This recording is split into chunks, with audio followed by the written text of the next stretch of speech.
सोमवीर सिंह जी हैदराबाद से। राधे राधे। पूज्य गुरुदेव, आपके चरणों में कोटि कोटि प्रणाम। गुरुदेव, राधा केली कुंज विश्व की पावन जगह है। यहाँ भारत और विश्व के ईश्वर तुल्य महापुरुष आपके दर्शन के लिए आते रहते हैं तथा करोड़ों लोग यहाँ के पावन सानिध्य से अपना जीवन बदल रहे हैं।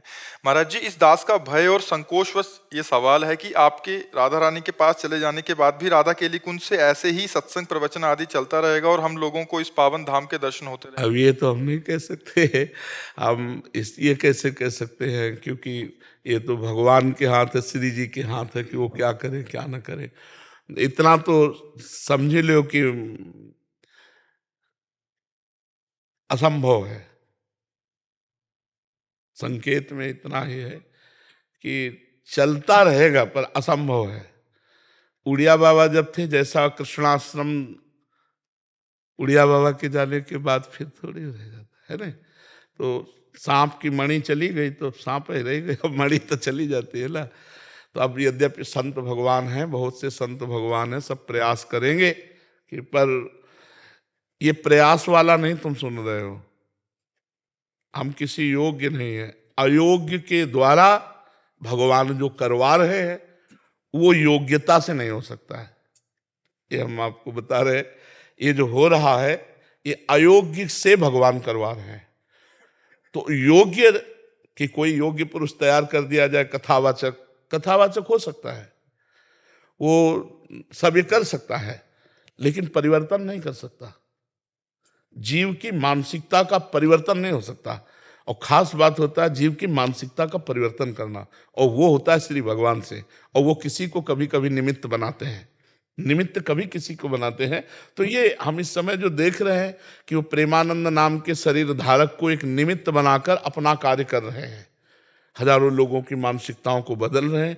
तो वो चाहें, तभी हमने कहा भगवान चाहें तो हो सकता है, अन्यथा असंभव है। ये किसी विद्वता से या पढ़ लिख के या प्रवचन से नहीं हो सकता। ये केवल भगवान के द्वारा करें करावें आप सब जने बढ़ाई दें, ये उनका कार्य। हम कभी बैठ के प्रवचन नहीं सीखे, हम कोई व्याकरणाचार्य नहीं है, हमारे पास कोई वो डिग्री नहीं है। बस इतना जरूर है कि हम श्री जी के हैं, श्री जी हमारी हैं। अब वो क्या करना चाहती है उनका विधान है।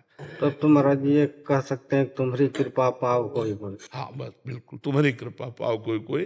कृपा पात्र जन के द्वारा ये होता है, मतलब विद्वता या इसके द्वारा। तो हम समझते मूकम करोति वाचालम पंगुम लंघयते गिरिम यत् कृपा तम हम वंदे परमानंद माधवम। नहीं ना, जिसका शरीर ठीक है उसका क्या दूसरों का परिवर्तन कर सकता है। पर यह है कि वो सर्व सामर्थ्यशाली है, बस इतना हम कहते हैं। वो क्या करना चाहते हैं? हमें तो डॉक्टर ने कहा था 5 वर्ष में मर जाओगे, बहुत 2.5 वर्ष कहा था, फिर कहा था बहुत से बहुत 5 वर्ष चलोगे। 19वां 20वां वर्ष चल रहा है, डॉक्टर के कहे के अनुसार से 19वां 20वां वर्ष चल रहा है। अब भाई भगवान कब तक चलाना चाहते हैं वो जानते हैं। अब वो श्री जी के पास जाने के बाद श्री जी क्या, ये जरूर हम कहते हैं कि किसी की कोई जगह ले ले, ऐसा नहीं होता। उड़िया बाबा की जगह कोई दूसरा बैठ जाए, ऐसा नहीं हो सकता। श्री रामचंद्र डोंगरे की जगह कोई दूसरा बैठ जाए, ऐसा नहीं हो सकता। वो एक होता है, भगवान एक प्रभाव प्रकाशित करते हैं और फिर गुप्त कर देते हैं, फिर दूसरी जगह किसी भक्त को प्रकाशित करते हैं, फिर गुप्त कर देते हैं। ये उनका खेल चलता रहता है। वो अपने संत जनों से धर्म को बढ़ावा, अधर्म की वृत्तियों का नाश कराते रहते हैं। अब कहाँ बैठ जाए वो किसके बैठ जाए? ये राधा केली कुंज से होगा ये नहीं कह सकते। हो सकता है दूसरी जगह किसी महात्मा के प्रकाश कर दें भगवान, और वो प्रकाशित होकर जन समुदाय को भक्ति के रंग में रंग दे। किस संप्रदाय का, किस मार्ग का, सब उनके संप्रदाय, सब उनके मार्ग। इसलिए ये नहीं कह सकते कि ऐसा ही होगा। कैसा होगा? जैसा प्रभु चाहेंगे वैसा होगा। जोई जोई प्यारो करे सोई मोहि भावे।